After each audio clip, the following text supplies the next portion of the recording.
Feast TV is brought to you with support from Missouri Wines, Chef's Shop, and Whole Foods Market.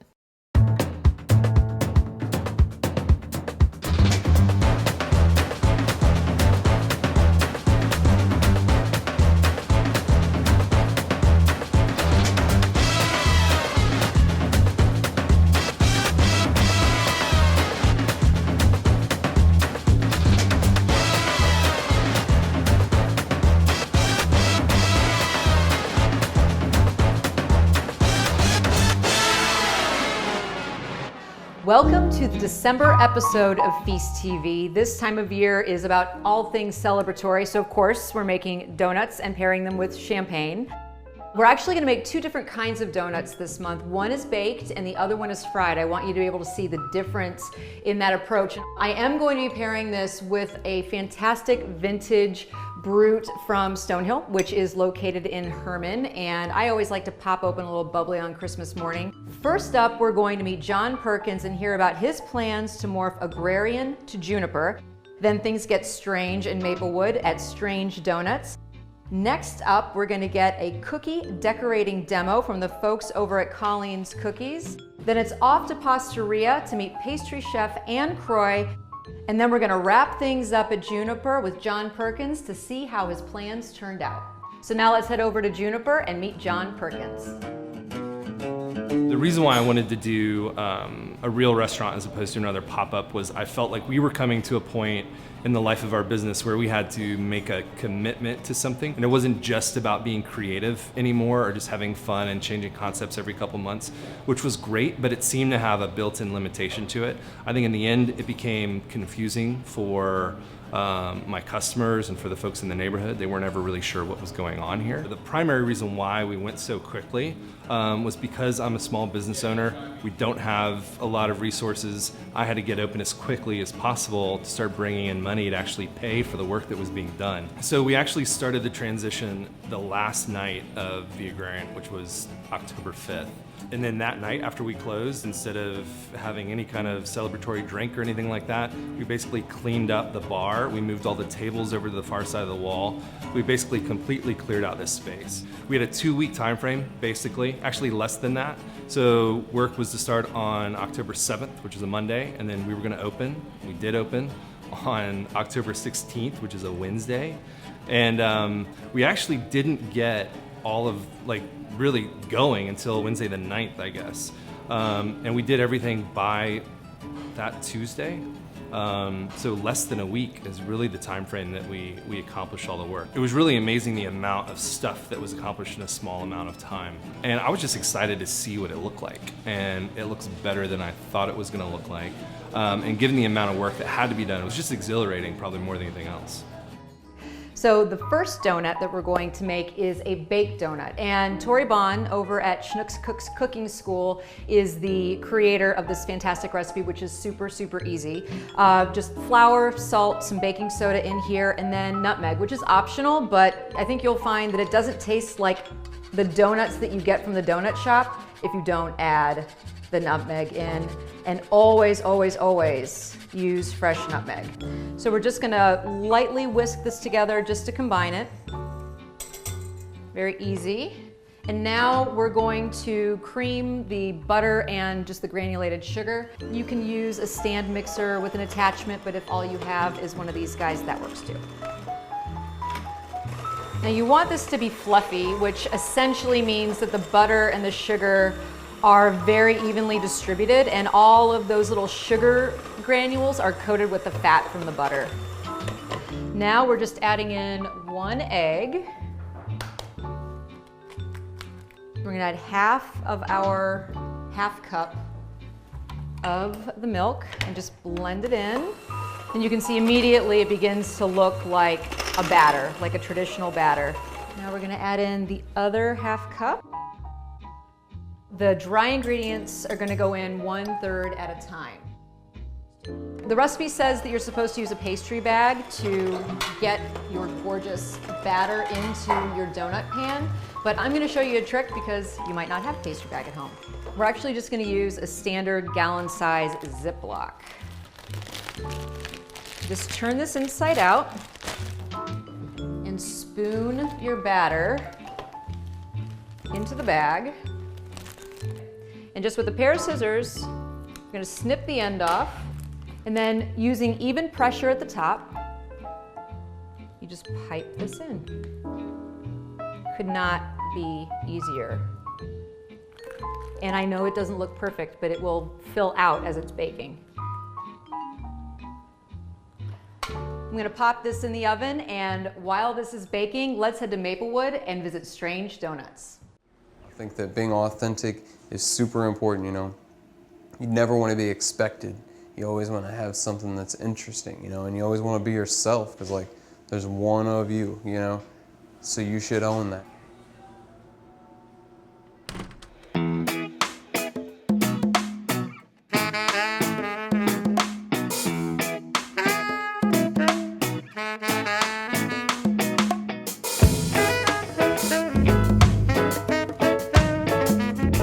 Donuts comes from a passion that we had between me and my friends for donuts. My partner and I, Tyler Fenwick, we have been friends a long, long time. We thought of this idea together about a year ago. Over the last few months, we've added a third partner. It's another friend and mentor of mine, Jason Bachman. And between the three of us, we're up and running now and working on new donuts every day. There's plenty of classic donut shops in St. Louis. You could find us at a lot of them a lot of the time. We still love classic donuts. Half of our menu is that. But we kind of picked the other half because like I said, we hadn't seen anything being done with the more creative style of donuts. We thought we could be the first to kind of bring a new and interesting take, and then still, you know, keep remnants of the classics. So we still have dollar long johns and glaze every day. But the other half of the menu is dedicated entirely to new and interesting flavors we come up with on a weekly basis.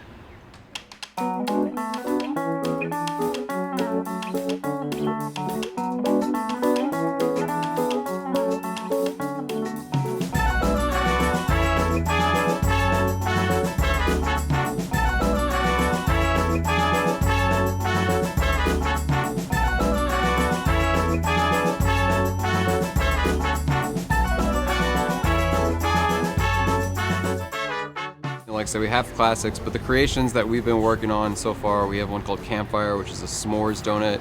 We have a gooey butter donut, which is really popular. We did a red velvet. We've been partnering lately with other local restaurants on Thursday and Friday, Saturday nights for a series of donuts called Strangers. Collaboration is cool because it kind of forces us to be creative each and every week with someone that's doing something new, and also kind of feature what they're doing too. So much of our early success has been just partnering with other people like Kuva Coffee and Perennial. We are working on a collaboration with Kuva Coffee right now called Strange Donut Brew, and that's our own breakfast blend. That should be available here in the stores pretty soon, so we're very excited about that. And continuing our partnership with Kuva, doing interesting coffees and interesting donuts kind of hand in hand together each week. We like to have fun. We turn the music up. Sometimes we turn the lights off. You know, we'll joke with the customers. We try and make them smile. We try and make them laugh. And we just try and create that experience of just have a good time for the 3 to 5 minutes that you're in here, you know. In terms of what's next and future growth for Strange Donuts, I think we want to get, you know, the donuts to as many people as we can while still retaining an experience, you know, and a relationship with our customers, you know, that is fun and delicious and still lends itself to creativity. We call it Strange, and we have the Stay Strange, you know, and we say it, and it's on our t-shirts and it's on the stickers and everything, but it really is a philosophy on a lot of things, you know, in terms of just being yourself and being an individual. If anything, this proved to us that we can go after our ideas and get them. And so with this, you know, it's kind of inspired us to start thinking about what else is next, you know. Certainly it'll be cool, and definitely it'll be strange. So these donuts aren't too strange like the guys over at Strange Donuts are making, but they are delicious and super easy.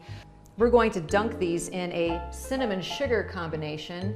This aroma reminds me of childhood and like cinnamon sugar toast that my mom used to make me. So all you do, this is just melted butter. Again, super easy. You just take your donut, roll it in the butter, and then we're just gonna coat it in the cinnamon sugar. All right, so I'm going to finish coating these in cinnamon and sugar, and while I'm doing that, let's go learn how to decorate Christmas cookies.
I'm so glad we had a chance to take you over to Colleen's Cookies and see how the magic of those cookies happen, because they're just so beautiful. And we're going to continue with the holiday magic, and we're going to make apple cider donuts. This recipe is from Vincent Van Donut, which is a food truck that roams the streets of St. Louis.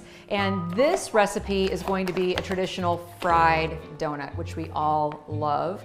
So you're just going to mix up your dry ingredients so that everything is fully combined. And we're just going to set that aside and get started on the wet ingredients in our big bowl. So we're going to do a ½ cup of sugar with 2 tablespoons of butter.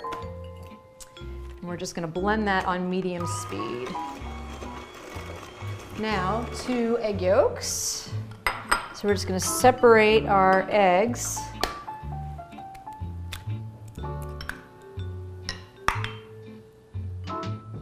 Okay, there's 1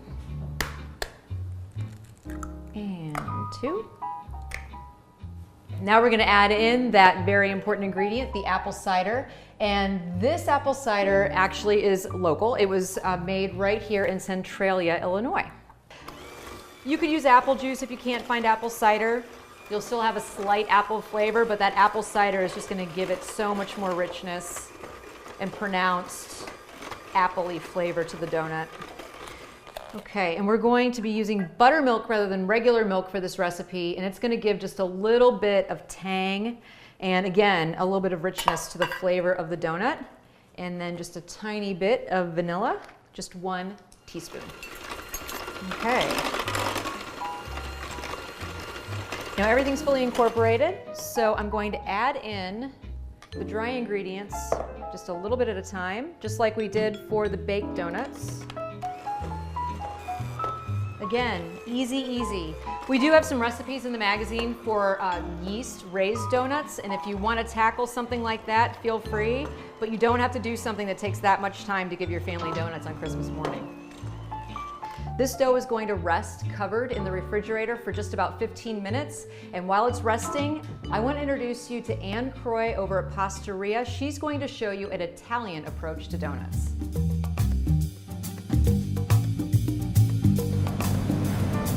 Desserts are representative of happy times in people's lives. They're often the thing that lingers in people's minds because it's the last thing they tasted. Cooking to me is sort of like being able to put a lens on everything that's inspiring to me or that I'm interested in, and it doesn't just have to be food related, it can be other things as well.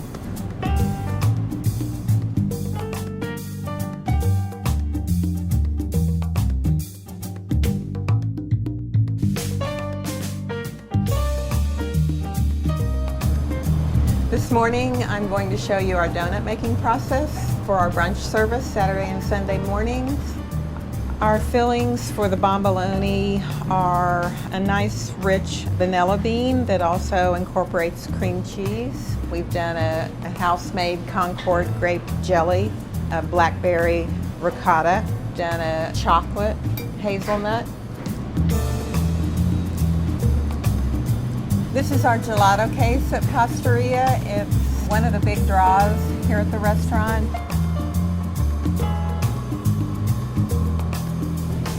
Most people are really willing to try just about anything you put out there. We're constantly juggling everyone's favorites. We're back here at the pastry station on the back line of the kitchen. While we have the bomboloni and the cinnamon buns proofing, we're going to make our dark chocolate tart. It's really cream, butter, sugar, a little vanilla and salt, and some Aspinosi and berry chocolate. That's our timer for the bomboloni, so I'm going to go check that. So these are ready to be fried.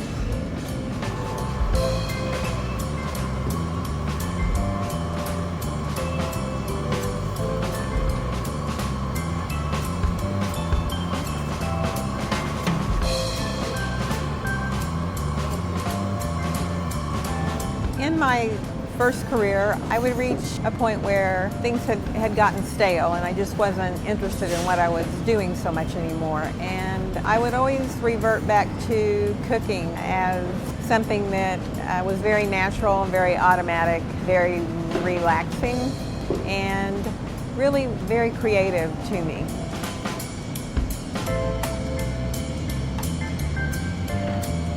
Now we're going to go upstairs and spin the gelato.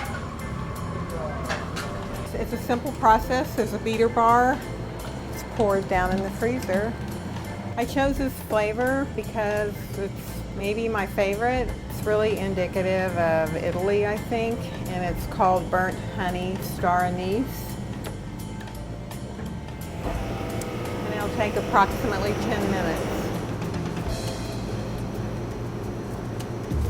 Now we're back on the line, finishing up the chocolate tart.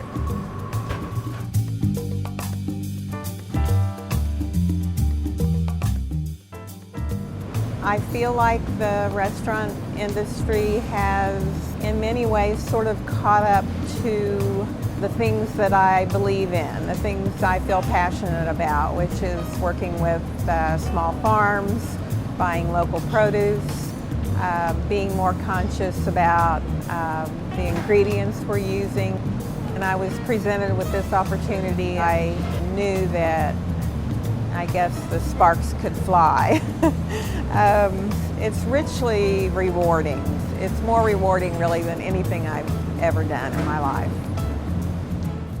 All right, so before we make our apple cider donuts, I'm gonna go ahead and make this vanilla glaze, which we're gonna dip the donuts in. Again, crazy easy, you don't even have to cook it. This is just 1.5 cups of powdered sugar, and I'm going to split and then get the seeds out of this vanilla bean. I'm just gonna scrape along with the back of the knife, get all those seeds out. Last ingredient, a few tablespoons of milk. It's between 3 and 4. You just need to see how the texture comes together. So we're gonna start with 3, mix it up. You can see how immediately the sugar starts to melt. It is so cool to watch this happen. The science of cooking, the magic of it, it's half the fun. So you want to stir this until you don't have any of those little lumps anymore, and then check the consistency. You don't want it to be too thick and you don't want it to be too thin. I think this actually looks pretty good. I'm gonna go grab the dough out of the fridge. This is our dough for the apple cider donuts.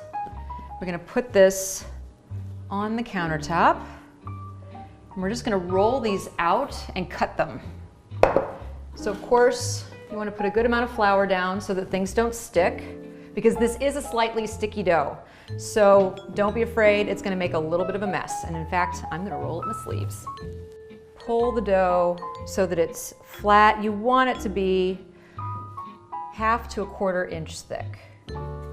2 sizes of cutters, and you can use whichever one you like. I'm going to go with the smaller one just because I like that size. And so here's where you get your donut hole as well as your donut. This is just a piece of waxed paper.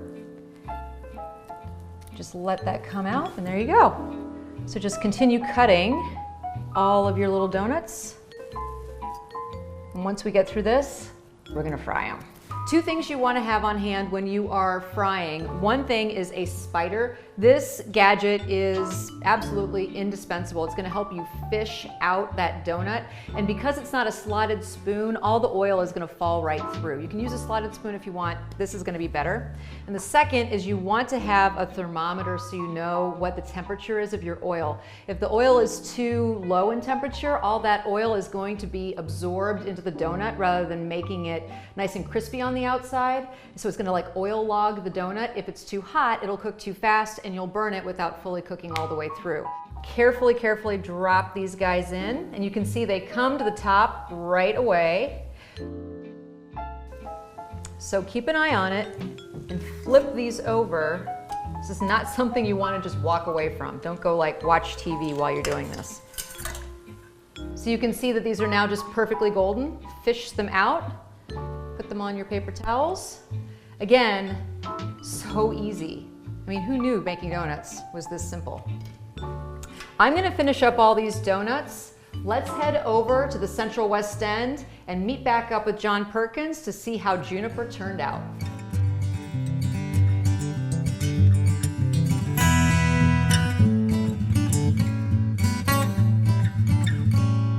I hope that this connects with St. Louis. I hope that they love the place. I hope they love the work that was done here, and I hope they love the food, obviously. What I'm trying to do and what I hope happens is to create an atmosphere that's inviting, that's warm, that's fun. I thought that would feel and contribute to this sort of old farmhouse kind of feel to the place, like southern kitchen kind of thing. The menu for Juniper comes from a lot of really classic southern things. If they're not classic recipes, they're at least variations of them. It was important to cover a part of the South that isn't really covered sort of here in St. Louis, which is low country or Mississippi Delta food. So there's really no like single definition of what southern food is. Probably every person would have their own idea of it. But ultimately it's stuff that people are comfortable with and that people love to eat. But really, Southern food has a massive amount of culinary influence. I mean, you go from Spanish influence, Northern African influence, or Western African influence, English, Scottish, even Asian influences. And that was fascinating to me. We're obviously using some old recipes, but we do have modern technique thrown in where it's appropriate. We have a beet dish where the beets are roasted in molasses to give it a really rich, caramely sort of flavor. But on that dish is a 64-degree sous vide egg. So we just take an egg, we put it in a water bath at 64 degrees, and it gives it a nice velvety texture. And the egg yolk runs out and mixes with the vinaigrette, and so it becomes part of the sauce.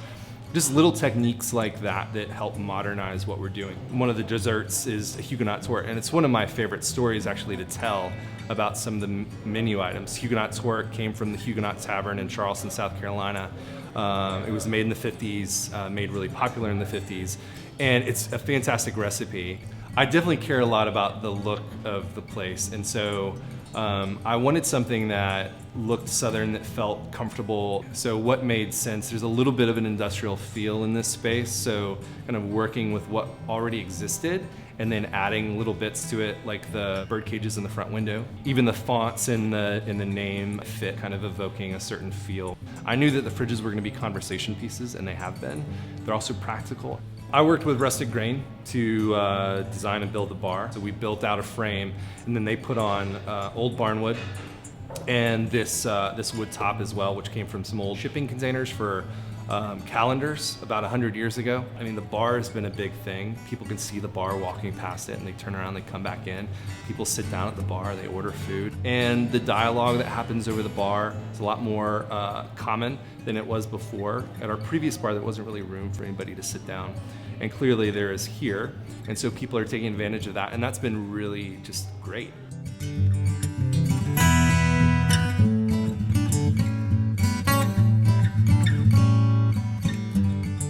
I think food it can be taken really seriously sometimes to its own detriment.